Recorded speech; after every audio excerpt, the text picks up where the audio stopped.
அதெல்லாம் தெரியாமையே படித்து வந்திருக்கு. கழுதைக்கு கற்பூர வாசனை தெரியாது, அது கூட சேர்ந்தவன் என் வீட்டுக்கார்.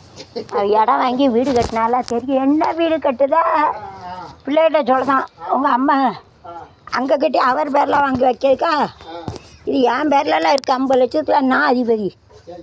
எனக்கு அப்புறம் என் சின்ன மகனுக்கு அப்படி தானே எழுதி வச்சிருக்கு வீடு. இப்போ அவர் வந்து இந்த ரூபாய் பூரா அங்கே பம்பாய்க்கு கொண்டுட்டு வந்தால் நல்லவா அப்படிம்பாரு. வச்சு இப்படி தான் மெட்ராஸில் ஒரு இடம் எடுத்து அவர் பேரில் எழுதிக்கிட்டார் உள்ளே போய். அவர் பேரில் எழுதியாச்சுன்னா அவர் பற்றிக்கலாம். அதுக்கப்புறம் எங்கள் அப்பா கொடுத்த ரூபானா 20,000, அவர் யூடிஐயில் போட்டு 1 லட்சம் கொடுத்தாரு. அதுக்காக மெனக்கட்டு 2 இடத்த எழுதிக்கிட்டார். அதை விற்று கொடுக்கலாம்லானே.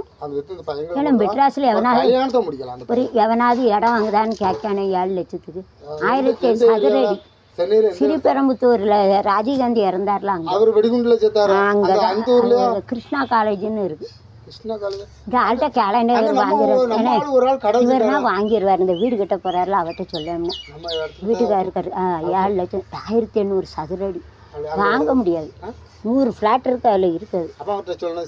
சொல்லு 7 லட்சம்னு சொல்லு. 7 லட்சம்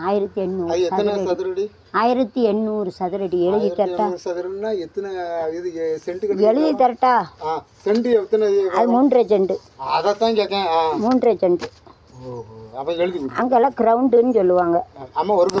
அது எனக்கு தெரியாது. இது வந்து 3.5 சென்ட். நம்ம வந்து பிளாட்டுங்கம்ல 5 சென்ட் ஒரு பிளாட்டுங்கம்ல. இது 3.5 சென்ட்டுன்னு அவட்ட கேட்கானே அவர்னா வாங்கிடுவார். வாங்கினா ஒரு கால லாபம் தான். ஆமாம் ஆமாம், அவர் விற்றுக்கிடலாம். சொல்லுதே விட்ட